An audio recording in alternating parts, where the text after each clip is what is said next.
Ouverture ce matin à Faubourg, dans le 5e arrondissement de Pointe-Noire, d'un centre de formation en couture mixte au profit des jeunes filles déscolarisées de Mongompuku. Cette action, disons-le, s'inscrit dans le cadre de rendre ces dernières autonomes.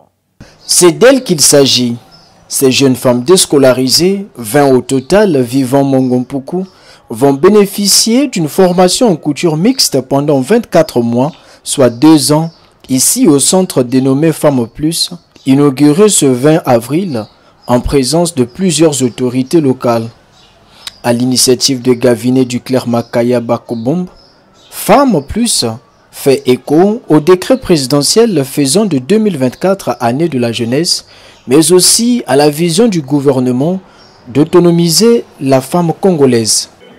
Les objectifs ne sont pas antagonistes à ceux du gouvernement, à savoir créer les conditions d'autonomisation de la femme congolaise. Un métier, vous le savez aussi bien que moi, permet de donner à une personne son indépendance. Indépendance financière, indépendance vis-à-vis des parents, vis-à-vis des amis. Une façon d'apprendre à nos jeunes sœurs à pêcher plutôt qu'à toujours leur donner du poisson. Par des formations qui leur seront dispensées, ces jeunes femmes vont devoir vivre dignement. Leur sens de responsabilité est ainsi vivement sollicité. Que les jeunes dames qui ont été sélectionnées s'investissent afin que les objectifs assignés à ce centre soient atteints. C'est-à-dire qu'au bout de 24 mois, que les jeunes femmes qui ont été retenues, notamment les 20, soient capables de coudre un vêtement, soient capables de réaliser un modèle, soient capables de nous habiller. C'est tout. Et derrière, que cette activité puisse les aider à vivre dignement.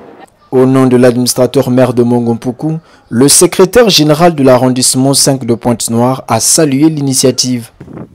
Monsieur l'administrateur maire ici, représenté par le secrétaire général que je suis, ne peut qu'adresser ses vives félicitations à monsieur le promoteur du centre pour cette initiative louable pour notre arrondissement, car ceci est en phase avec le thème retenu cette année pour la Journée internationale des droits de la femme, à savoir investir en faveur des femmes, accélérer le rythme. Même son de cloche du côté des apprenantes. Nous sommes vraiment contentes. Nous remercions M. Duclerc Makaya pour cette initiative parce que la majorité des femmes aiment rester à la maison. Je conseille à tous ceux qui sont à la maison d'apprendre. Dans nos jours, il est bien que les femmes aient des métiers dans les mains et il faudrait que les femmes soient entreprenantes. Donc il ne faudrait pas rester à la maison. Je conseille toutes les femmes qui sont à la maison d'apprendre un métier ou 2 métiers. C'est toujours important. Je ne peux pas donner à n'importe qui de faire ce que M. Bemba vient de faire. Je suis vraiment contente. Je ne sais même pas quoi dire. Je suis trop heureuse. Parce que j'étais à la maison, je n'avais pas quoi faire. Mais aujourd'hui, je veux avoir un métier et je veux travailler. Donc pour moi, je dis aussi aux autres filles qui sont à la maison, qui ne font rien, je vous en prie de venir, rapprochez-vous d'ici et puis apprenez comme moi parce que le métier c'est bien. Notons que cette cérémonie était couplée à la remise des microfinances à 10 femmes vulnérables pour lancer des activités créatrices de revenus. Les choix se sont faits en s'appuyant sur les registres du centre social de Mongompuku. Gaviné Duclerc Makaya ne compte pas s'arrêter là. Nous n'avons pas un budget prédéfini. On essaie de creuser les fonds de nos marmites pour pouvoir faire ce que nous avons fait. Et si demain Dieu nous en donne les possibilités, pourquoi pas? Parce qu'en faisant cela, on n'a pas mis un terme aux difficultés des jeunes dans Mongompuku.